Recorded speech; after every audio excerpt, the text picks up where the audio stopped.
már össze magad, ne legyél élettelen. Itt még nem oltalak szarrá, nem akarom, hogy véged legyen. Az elején minden kajav jól kezdődött, mind a kettőnk lénye hamar jól edződött. Pörögtek a percek, teltek, múltak a hónapok. A tegnap is jó volt, de ma adjunk egy jobb napot. Mindent kipróbálva, folyton együttlevés. Annyi dolgot csinálva, csak az idő lenne kevés. Tapasztunk egymásra, mint a levél meg a bélyeg. Egymásba fonódva csitulnak a fények. Tapasztalatszerzés és egymásból okulás. A szerelem tengerétől a tökéletes vakulás. Kóbor, lelkek között egyedüli fénysugár. A másik teste egy örök, menekülő szép kufár. Egymásra csodálkozás, a fényszakító kalandér. Boldogságnak tűnő, szép akító karantén. Fénytől nem látok, nincsenek hibák. Minden érzés normális és nincsenek viták. De majd egyszer minden jónak vége szakad. A jó emlék halad, de csak a best a fele szalad.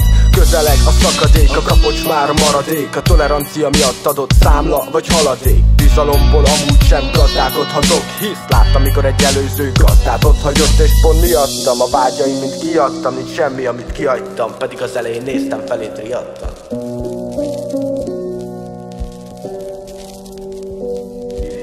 Mire jó az, ha most túllépek rajtad? Íme inkább leírva, de elfeledve hagylak. Rád vártam előtte, lehet, de nem biztos. A változás a kapcsolatba az, ami neked piszkos. Mire jó az, ha most túllépek rajtad? Íme inkább leírva, de elfeledve hagylak. Rád vártam előtte, lehet, de nem biztos. A változás egy kapcsolatba az, ami neked piszkos. Eddig szép volt, minden fullos rózsaszín felhő, de bukik a tudat, ha a valóság felnő az égig a kamun. Térít a boldogságot nálad, egy oldalt mérik, míg az idegba érik. A monoton életvitel az elején még izgalmas, hogy bármi is legyen. Mindkét fél irgalmas, napi ágytorna, füstös erotik napok. Már a szenteskedj, fasd meg, mint a pedofil papok. Vizet mondasz, de te bort prédikálsz. Ígéreteket hordasz, de mind éri báb. Szavakat nem jössz, csak gombokat darálsz. Mert a telefonod az egyetlen, aki valóban kamálsz. Egy mizantróp függő, szenvedélybeteg. Orrod alatt néhány utca, szemed előtt füstlebeg és egy slukra tesó, hát már nem is mondhatsz nemet, de azért mi vágjuk, mi van, mikor a lábad beremeg.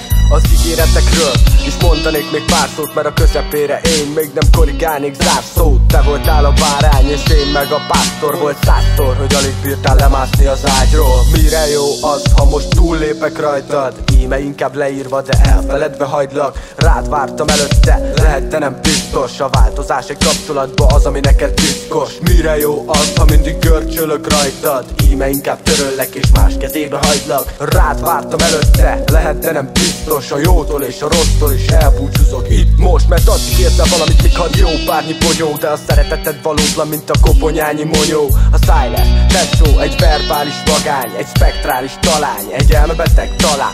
Pro és kontra, ebben nem hagyok nyomot. Radírozom a múltat, bennem nincsenek romok. Én nem káromkodok, én nem szidom az anyád. Én nem gengszterkedek, csak fakadok, kalap, kabát. Fokol tornással itt a szívek szállodája, ezért lépek, intek megyek közülök.